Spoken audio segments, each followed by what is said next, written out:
আমার ভাইয়েরা, হতে পারে রাতের অন্ধকারে আপনি গোপনে লুকিয়ে একা একা অন্যায় করতেছেন, মোবাইল ইত্যাদিতে বিভিন্ন রকমের গুনাহের কাজে লিপ্ত রয়েছেন, অন্যের মাল আত্মসাতে নিয়োজিত রয়েছেন। পৃথিবীর কেউ দেখছেন না, পৃথিবীর কেউ জানছেন না, কিন্তু যেই জমিনে বসে আপনি কাজটা করছেন, কালকে আমাদের ময়দানে এই জমিন আপনার বিরুদ্ধে সাক্ষ্য দিবে।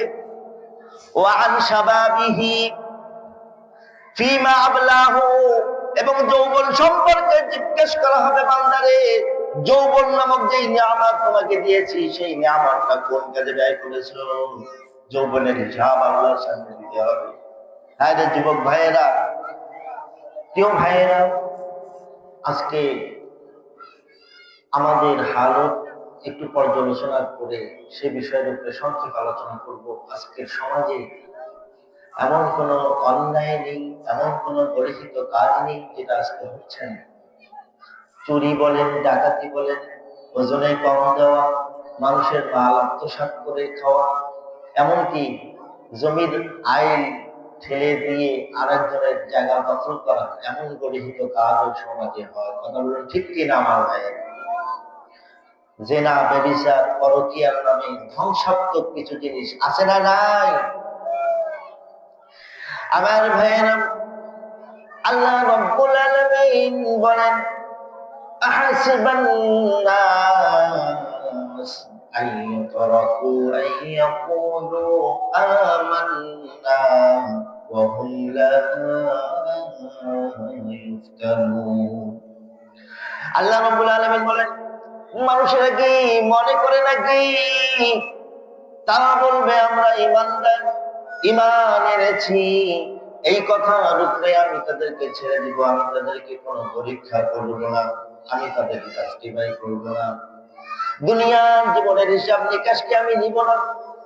শুধু তারা মুখে মুখে বলবে আমি ইমানদার, আর এই কথার উপরেই আমি তাদেরকে ছেড়ে দিব না। না না, কখনো এমন হবে না।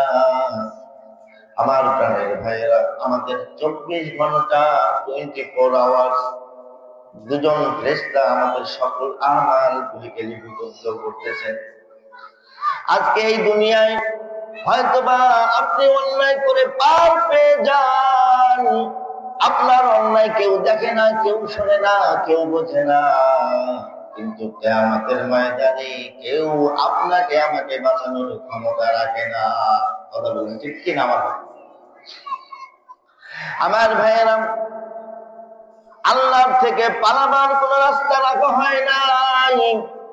চাইলেই আল্লাহর থেকে পালিয়ে যেতে কেউ পারবো না। আল্লাহ সুবহানাহু ওয়া তাআলা 4 ধরনের সাক্ষী নিয়োজিত করে রেখেছেন, কিয়ামতের ময়দানে আপনার আমার বিরুদ্ধে সাক্ষী হিসেবে দাঁড়াবে।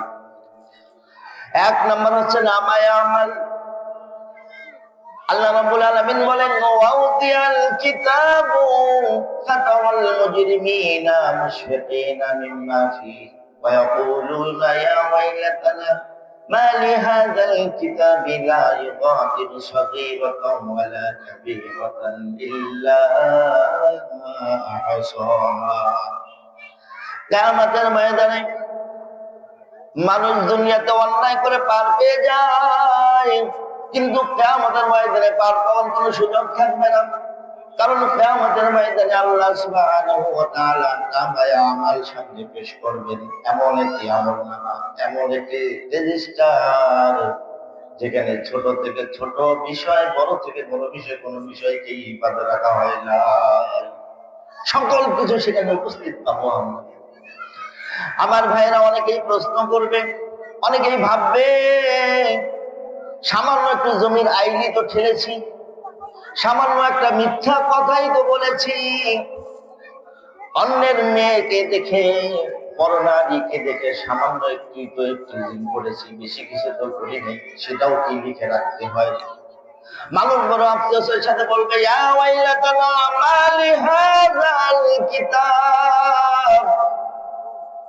আফসোস করবে আর বলবে, হায় এটা কেমন কিতাব, এটা কেমন রেজিস্টার, ছোট বড় কোনো কিছুই বাদ দেয় নাই, সবকিছু সেখানে লিপিবদ্ধ রয়েছে। আমার ভাইরা, আল্লাহ থেকে বাঁচার কোন পথ আছে নাকি? আমার ভাইরা, এর চেয়ে আরো বড় বড় কঠিন বিষয় হলো আল্লাহ সুবহানাহু ওয়া তাআলা 2 নম্বর সাক্ষী হিসেবে প্রত্যেকের সাথে দুজন ফেরেশতা নিয়োজিত করে রেখেছেন। সূরা ইনফিতারের ভিতরে আল্লাহ পাক বলছেন, কিরামান কাতিবিনা ইয়ালামুনা মা তাফআলুন ওয়া ইন্না আলাইকুম লাহাফিজিন, সর্বদা আমাদেরকে সংরক্ষণ করে। কিরামান কাতিবিন, সম্মানিত 2 ফেরেশতা সব কিছু লিপিবদ্ধ করতেছেন। যা কিছু আমরা করি কোনো কিছুই কিনারা বাদ রাখেন না, সব কিছুই লেখেন। তাহলে চিন্তা করে দেখুন, আজকে অন্যায় করে পার হইতে পারি, কিন্তু কিয়ামতের ময়দানে আল্লাহর সামনে পার হওয়া যাবে না। ঠিক কিনা আমার ভাইয়েরা? 3 নাম্বার সাক্ষী আল্লাহ পাক রাখছেন, ইয়াউমাইযিন তুহাদ্দিসু আখবারাহা। আমার ভাইয়েরা, হতে পারে রাতের অন্ধকারে আপনি গোপনে লুকিয়ে একা একা অন্যায় করতেছেন, মোবাইল ইত্যাদিতে বিভিন্ন রকমের গুনাহের কাজে লিপ্ত রয়েছেন, অন্যের মাল আত্মসাতে নিয়োজিত রয়েছেন। পৃথিবীর কেউ দেখছেন না, পৃথিবীর কেউ জানছেন না, কিন্তু যেই জমিনে বসে আপনি এই কাজটা করছেন, কালকে আমাদের ময়দানে এই জমিন আপনার বিরুদ্ধে সাক্ষ্য দিবে। আল্লাহু আকবার। জমিন যদি নিজে সাক্ষী দেয় তাহলে পার পাওয়া যাবে আমার ভাইয়েরা?